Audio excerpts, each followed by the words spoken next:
I hate when they drop one trailer and suddenly I'm sitting there like, wait, is this actually a movie? Because that's how they get you. They show you one teaser with a little sadness, a little weirdness, one or two images that actually have a pulse, and suddenly you forget that this same studio can take a great setup and turn it into premium content porridge by the third act. But yeah, this brand new day teaser got me. Because for once, this does not feel like Spider-Man the franchise mascot. It feels like what Spider-Man becomes after life has been beating him with pipe for 4 years. Nobody remembers him, MJ's moved on, Ned's gone, he's alone, his body is doing creepy cocoon nonsense, his eyes are turning black, Punisher is here, Bruce Banner is here, Scorpion finally escaped the Marvel freezer, and now I'm excited. Which is bad, because my relationship with Marvel at this point is basically emotional probation. So let's talk about why this trailer actually works and why I'm still scared Marvel is going to take a really good Spider-Man setup and drown it in MCU seasoning. And subscribe, because if Hollywood is going to keep doing this to me, I need backup. The best thing in the teaser is not Punisher. It's not Hulk, it's not the creepy body stuff, it's not even the ninjas. It's that this movie finally seems to care about what No Way Home actually cost Peter. Because that ending was supposed to ruin his life a little. That was the whole point. He gave up everybody. So if the next movie starts and he's basically fine, then what was all the suffering for? But here, he doesn't look fine. He looks lonely, properly lonely. Like empty apartment, no support system, whole life reduced to suit lonely. That's Spider-Man. This dude is not supposed to be comfortable. He's supposed to be trying his best while life keeps folding him like laundry. And that's why this teaser works for me. For one of the first times with Tom Holland's version, I looked at it and thought, okay, there he is. There's Peter Parker. There's the sadness. There's the exhaustion. There's the feeling that being Spider-Man isn't exciting anymore. That's just what's left. That's good. That's the movie. That cocoon image? Great. The black eyes? Great. Very upsetting. Keep going. Because the second this movie starts hinting that something is wrong with Peter physically, not just emotionally, it gets way more interesting. No, it's not just can't he stop the villain? Now it's what the hell is happening to him? That is a much better question. And Bruce Banner being tied to that actually makes sense. Not in a look, another Avenger way, in a my body is doing evil science things and I need help immediately way. Also the vibe just feels better. A little darker, a little more bruised. A little less like everybody was lit inside a very expensive vitamin commercial. I'm not saying Marvel suddenly became gritty. Let's not lie to ourselves. But there is at least a little grime here. A little sadness. A little stink. Spider-Man needs stink. If his life looks too polished, something has gone wrong.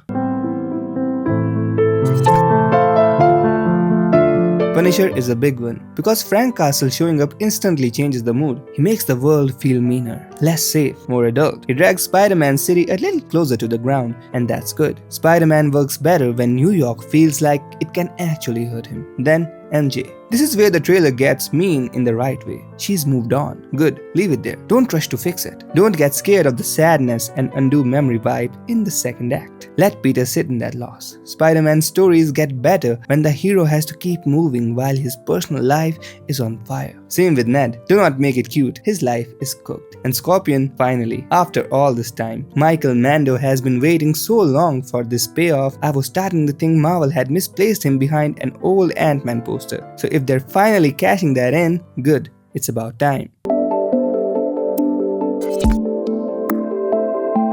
I'm nervous because this is a lot of movie, and when Marvel has done a lot of movie, Marvel starts decorating. That's my fear. Not that the ideas are bad, the ideas are actually very strong, maybe too strong. My fear is that Marvel won't trust the simple version of the story enough, because the simple version is already good. Peter is alone, his body is changing, he's buried himself inside Spider-Man because Peter Parker basically does not exist anymore. The city is getting darker and stranger around him. That's enough, that's already a movie. But then you add Punisher, Bruce, Scorpion, Mystery Villain, MJ stuff, Ned stuff, Ninja stuff, all of this extra noise, and suddenly the movie could go one of two ways. 1. A focused, sad, weird Spider-Man movie. 2. Another Marvel carousel where every ingredient is fighting for screen time. And Marvel loves a casserole. They will take one good emotional idea, add 6 side plots, 2 cameos, a future setup, a CGI crisis, and then expect you to call it depth. No, sometimes it's just crowded. Also, if mutation stuff is just trailer bait, I'm going to be unbearable about it, because that's the coolest part. That's the thing making this feel different. If that turns into some quick science problem Bruce explains away in one scene, I will be insufferable.